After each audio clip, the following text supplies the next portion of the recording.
Saya berkali-kali cerita, nabi yang sezaman itu sebetulnya 3, tapi yang ilmunya level itu hanya 2. Karena ada yang sezaman yaitu Ibrahim dan Lut. Tentu tidak level karena Nabi Lut itu pernah keponakan Nabi siapa? Ibrahim. Kedua Nabi Musa dan Nabi Harun. Tapi ini juga agak level karena Nabi Harun jadinya Nabi itu karena proposal Nabi Musa. Jadi proposal mulai dulu ya ada.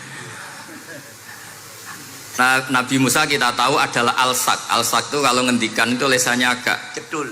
Cedul ya. Cedul. Ini nanya jejer ke sana. Jadi kalau nggak bisa tanya ya. Bahasa Arabnya pokoknya al-sak. Cedul ya. Cedul. Karena masyhur ya kita tahu cerita itu Musa yang kecil itu sebeling. Jadi nak digendong Fir'aun itu dijabuti jenggote. Padahal masih kecil. Sesuai Fir'aun curiga dasar Bani Israel. Lama-lama dia memutuskan sepatah ini aja ini jelas darah-darah Israel.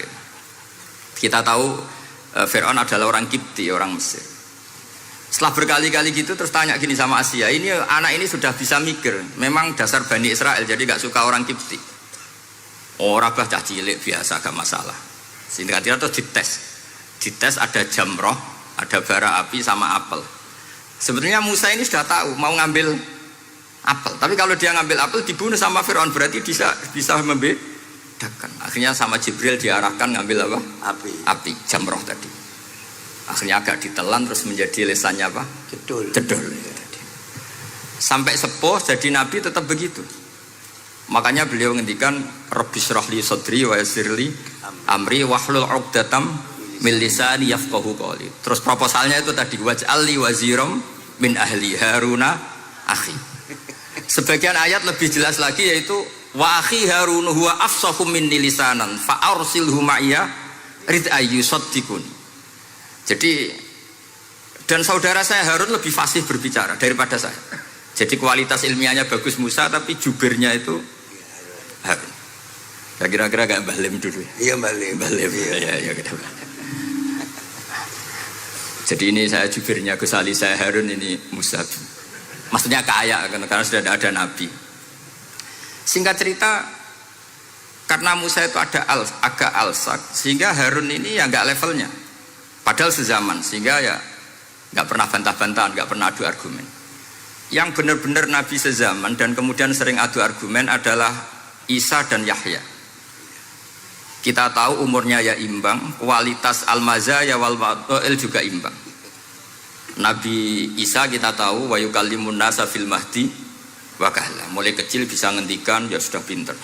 Nabi Yahya kita tahu ya Yahya khudil kitaba biquwah wa atainaul hukma sabiyya. Jadi sama-sama pinter. Wa hananan min ladunna wa zakah wa kana taqiyya. Itu dua beliau ini menjadi satu manhaj besar dalam Islam. Itu kalau main ke salah satu kampung itu Nabi Isa tanyanya aneh. Aina syirarun nas? Orang-orang yang jelek-jelek itu di mana? Orang-orang fasik itu rumahnya mana? Kalau Nabi Yahya tanya, aina khiyarun nas? Orang-orang baik itu di mana? Akhirnya dua beliau ini saling berargumentasi. Kenapa kamu tanya aina syirarun nas? Terus Nabi Isa katanya, lah kenapa kamu tanya aina khiyarun nas? Terus kata Nabi Yahya, enak kancanan wong soleh, gak ruwet kan? Kancanan wong soleh itu kan enak, gak dibodoni, gak ruwet. Pemenang kancanan wong mati, sering sebodoni gitu. Masyhur itu cerita Gus Dur, Gus kenapa sering ziarah? Kancanan wong urip sumpek. Iya. Wong mati gak tau bejo. Wong mati ora tau bejo. Ini teman ziarahnya Bapak. Wong mati ora tau bejo. Ya. Itu ya ini santai-santai saja, relax saja. Karena saya sudah tahu mau ngomong apa. Nanti kalau ingin serius ya ngaji sama saya harus khatam biar enggak jadi korban kama sayati sama kama takodam. Akhirnya Nabi Yahya gantian tanya, kenapa kamu tanya aina syirarun nas? Itu masyhur beliau. Ini dalam kitab Tabaqatul Asfiya karangan Abu Nu'aim al-Asfihani. Riwayat Sufyan bin Uyainah gurunya Imam Syafi'i. Jawabnya Nabi Isa unik. Anak nabi, saya ini nabi. Biman zilatit tobib. Nabi itu ibarat dokter. Udawil mardo. Di mana-mana dokter itu cari orang sakit. Makanya di NU itu banyak kiai-kiai yang nangani orang-orang fasik. Dakwah nih wong nakal-nakal itu ya ada khazanahnya. Asal gak keterusan katut itu saja. Jadi kalau kamu niru Gusme itu sebenarnya konsepnya satu, asal ada bukti jadi wali dan tidak katut. Kalau ndak ya sudah usah. Gak usah wae kata Gus Ali sudah. Kalau nggak kelasnya jangan. Sehingga dua beliau itu jadi khazanah besar. Misalnya Anda jadi kiai di daerah-daerah yang Islamnya sudah maju. Mungkin Anda ini hanya mendapat fasilitas dari Islam. Makanya saya sendiri secara pribadi, misalnya kecelok pinter, tah ranking, tah juara musabaqah tilawatil Quran, kadang dari sekian prestasiku untuk umroh mendapat. Karena kita punya prestasi di daerah yang prestis. Sementara teman-teman kita, makanya ini kalau ada santri progresif yang nggak pinter, tak kasih ijazah, tak kasih support. Barokahnya tidak pinter, akhirnya hidup di daerah tertinggal. Barokahnya hidup di daerah tertinggal, Anda muassisul ma'had, Anda muassisul masjid. Sing prestasi hanya mendapat dari negara, yang tertinggal malah memberi kontribusi. Akhirnya apa? Lama-lama ini yang prestasi coro Jawa ngatok tomak. Saya dapat apa? Sementara yang di desa tertinggal saya bisa memberi apa? Sehingga Allah bikin wong bodoh itu ada rencana besar itu kira. Jadi mau orang bodoh itu gak ada orang-orang santri yang hidup di daerah-daerah apa? Tertinggal. Aman golek prestasi, golek umroh. Terus ambisi ngimami masjid haram barang. Terus kapan dakwahnya? Karena yang diburu itu mendapat, bukan memberi. Ini bahaya sekali bagi Islam. Sehingga tradisi guru-guru kita, nah santri pinter ya dilem, santri bodoh ya dilem, santri bulet ya dilem, santri setengah bulet ya dilem, sekabeh kaulane pangeran. Kok ana hikmah dhewe-dhewe kata cerita. Tapi ini bukan justifikasi atau melegitimasi kenakalan anak-anak Anda. Ini mau cerita ilmiah. Kemudian ada perdebatan lagi. Dan ini nanti terusannya adalah al-ulama warasatul anbiya. Sayyid Abdul Al-Haddad itu masyhur.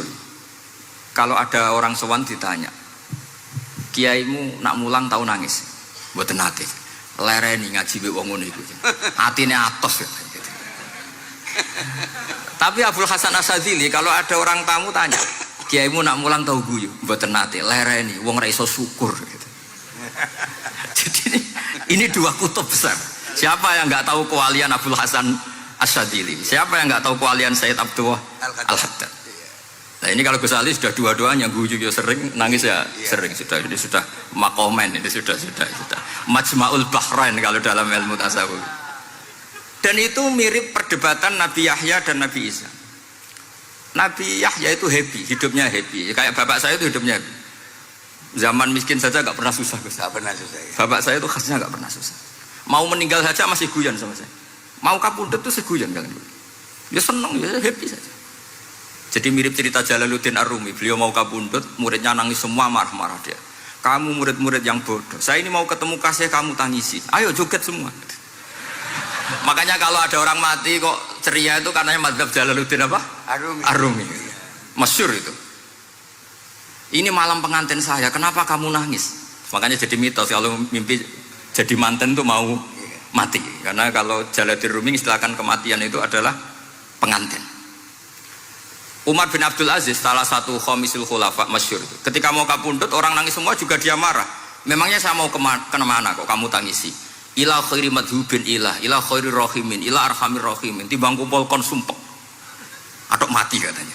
Memangnya saya mau kemana kan? Ila khairi madhubin ilah, kedat yang terbaik yang kita tuju. Ini mirip Nabi Yahya. Sehingga Nabi Isa ngeclok, mali aroka dohikan, ka'annaka ta'manu min makrillah. Kamu kok sering senyum, sering guyu, ngakak-ngakak, seakan kan kamu tuh tidak pernah akan kena siksa. Nabi Yahya gantian bales, mali aroka abisan, ka'annaka taqnatu min rahmatillah. Lah kamu merengut terus, kaya orang rahmati pengiran saja. Ini terjadi madzhab antara Abdul Hasan Asyadzili dan Sayyid Abdul Al-Haddad. Sayyid Abdul Al-Haddad juga diikuti banyak kiai. Itu kalau habis sholat itu masih susah, diterima enggak, sholat kita makbulah apa enggak, puasa kita makbul apa enggak, sujud kita makbul apa enggak. Tapi kalau Abdul Hasan Asyadzili, kalau ada orang tanya gitu dimarahin. Sujud kula ditampi boten ya Sayyid Abdul Hasan Asyadzili. Gak usah mikir ngono, ditegur sujud wis luar biasa. Orang geruang ditegur sujud, gak usah mikir ditampa ta ora. Loh iya, ketika kita nanti ketemu Allah, prestasi betul gak pernah sujud itu.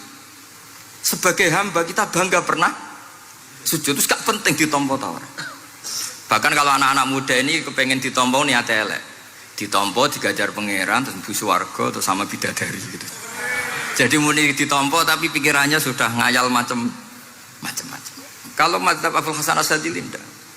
Sehingga kitab hikam kita tahu kitab hikam itu adalah dikarang Ibnu Athaillah As-Sakandari, dia muridnya Abdul Abbas Al-Mursi dan ini terus muridnya Abul Hasan Asyadzili. Itu cerminan Syadziliyah murni. Ya saya ulang lagi itu cerminan Syadziliyah murni. Sehingga beliau ngendikan masyhur itu, qalilul amali ma'a syuhudil minnah minallah khairun min kasiril amali ma'a ru'yatit taqsir.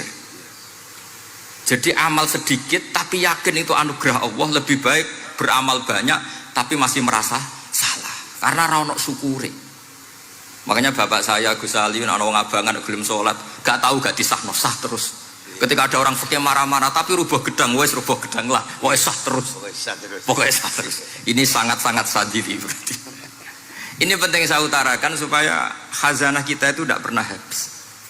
Karena al ulama warasatul anbiya. Nabi tidak ada warosati, tapi warasatul anbiya. Sehingga semua watak para nabi sebelum Rasulullah Shallallahu Alaihi Wasallam itu semua tercermin pada umatnya Rasulullah Shallallahu Alaihi Wasallam. Cerita paling terkenal tentu Asra Badrin. Tawanan-tawanan perang Badarin mau diapakan? Rasulullah istasyara Abu Bakrin. Terus kata Abu Bakar, itu keluargamu ya Rasulullah. Hum ashiratuka, hum aqaribuka. Ya maafkan saja. Terus ditanya Umar, menurut kamu gimana Umar? Itu kan orang-orang yang ngusir engkau ya Rasulullah. Yang dulu ingin membunuh engkau, sekarang ketangkap ya bunuh, kok repot. Apa kata Rasulullah? Masaluka ya Abu Bakrin kamasali Ibrahim isqala faman tabi'ani fa innahu minni wa man asani fa innaka ghafurur rahim. Sing prestasi ya alhamdulillah, sing ra prestasi muga-muga pangeran akeh sepurane. Sudah gitu ya cara Gus Ali ya sih ngono kok repot. Wa masaluka ya Umar kamasalin Nuh isqala rabbi la tadzar alal ardi minal kafirina dayara. Sudah habisi saja ning donya kok kafir.